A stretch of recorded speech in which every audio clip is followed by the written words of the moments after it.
네, 철학을 사랑하는 도덕교사 송건호입니다. 오늘도 학습에 열중인 여러분이 참 자랑스럽습니다. 자, 오늘 학습할 수단어는 두 번째, 통일한국은 어떤 모습으로 가꾸어야 할까입니다. 여러분 교과선 127페이지를 피면 되겠습니다.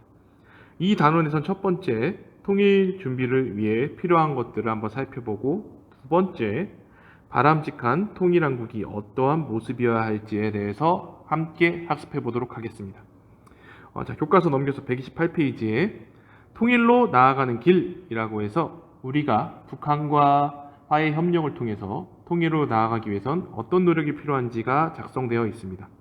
자, 두 번째 줄에 1. 다양한 분야에서 교류와 협력이 필요하다.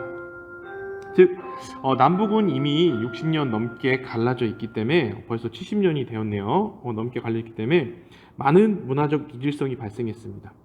우리나라에도 통일 철학이 있고 통일 단계가 있는데 우리나라가 표방하고 있는 통일 철학주의는 신기능주의로서 이거에 대해서 자세한 설명은 선생님이 학교에 와서 해주도록 하고, 이 신기능주의의 핵심을 얘기하자면 우리 정치적으로 그리고 상부구조라고 하는 철학적인 것을 통일하기엔 매우 힘드니 경제 또는 민간에서 먼저 협력을 하고 이후에 이질성을 없앤 후 정치적으로 통일하자는 이론입니다. 따라서 이러한 이론에 따라서 우리나라는 다양한 교류와 협력, 민간에 따라서 꾸준히 교류와 협력을 시도해야 합니다. 자, 두 번째로 7번째 줄, 안보를 바탕으로 한 평화적 통일이 꼭 추구해야 됩니다. 통일은 어느 한 국가의 일방적인 무력이라든가 전쟁을 통해서 이루어지게 되면 그것이 바람직한 통일이 되지도 않고 후유증도 매우 심각할 것입니다. 따라서 한반도의 평화와 동북아 세계 평화의 중요함으로 남북한 주민 모두 평화 안전에 기여하는 방향으로 통일이 되어야 할 것입니다. 11번째 줄 3. 통일 과정에 대한 국민적 합의와 공감대가 매우 중요합니다. 통일에는 당연히 이전 시간에 배웠듯이 통일 비용이 많이 소모되고 통일 비용이 당연히 들 수밖에 없습니다. 이 과정에서도 우리나라 대한민국에도 미치는 영향이 매우 클 것입니다. 따라서 충분한 의견 수렴과 함께 논의 과정이 거쳐야지만 많은 사람들이 받아들이고 이를 대비할 수 있을 것입니다. 자, 네 번째, 주변 국가들의 상호 이해와 공감을 통한 협력이 뒷받침되어야 합니다. 안타깝게도 우리나라의 통일을 바라는 국가들이 그렇게 많지는 않을 것입니다. 우리나라가 통일을 통해서 한 단계 성장하는 것은 우리 입장에서는 좋지만 세계 다양한 여러 나라들은 바라지 않는 상황일 수도 있습니다. 따라서 우리나라는 여러 동북아 국가들의 안보와 이해 영향에도 관계를 줌으로써 우리가 신뢰받고 한반도의 통일이 동북아의 발전에 이바지할 수 있다는 것을 꾸준히 설득해야만 바람직한 통일이 될 수 있습니다. 자, 여기 보면은 밑에 자료 더하기 별표 2개 해놓겠습니다. 통일을 이루기 위한 지금까지 우리 노력들이 들어가 있습니다.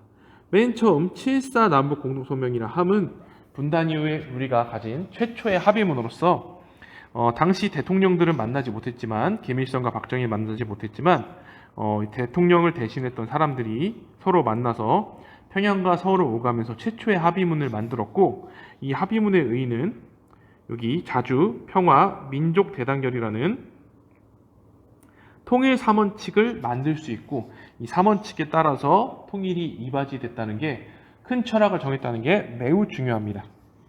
자, 두 번째로 91년도에 남북 사이 화해와 불가침 고려에 관한 합의서라는 것을 둘이 채택했는데요. 이때는 남북의 유엔 가입을 동시에 함으로써 서로의 체제를 인정하고 남북 화해, 남북 불가침, 남북 교류 협력을 결의해서 구체적인 통일 방안이 나왔다는 거에 그 의의가 있습니다. 자, 그리고 6.15 남북 공동선언이라고 해서 이것이 최초의 정상회담입니다. 이 정상이라 함은 북한에는 국방위원장, 우리나라는 대통령이 최초로 만나서 정상회담을 갖고 우리가 통일에 어떻게 이바지해야 하는지 이산가족 경제 및 사회문화 교류에 대해서 구체적으로 합의한 선언으로 최초의 남북 정상회담이라는 거에 큰 의의가 있습니다. 자, 다음 페이지로 넘겨서 통일의 바람직한 모습, 여러분 교과서로 129페이지입니다. 통일 한국의 바람직한 모습, 통일 한국의 미래상은 어떤 모습을 지향해야 하나요? 첫 번째, 자유와 인권이 보장되는 평화로운 공동체가 되어야 합니다. 통일한국은 공산주의, 사회주의가 아닌 자유민주주의를 바탕으로 한 다양한 가치관이 자유롭고 행복하게 어우러져 살아가는 곳이어야 합니다. 여기 나오는 자유민주주의는 매우 중요한 것으로 우리나라의 통일 철학입니다. 따라서 우리나라는 사회주의나 공산주의의 적화 통일이 아닌 자유민주주의를 바탕으로 통일을 한다는 것이 명백하게 우리 통일 문서에도 들어가 있습니다. 자, 두 번째, 인간다운 삶을 보장해야 하는 복지국가를 실현해야 합니다.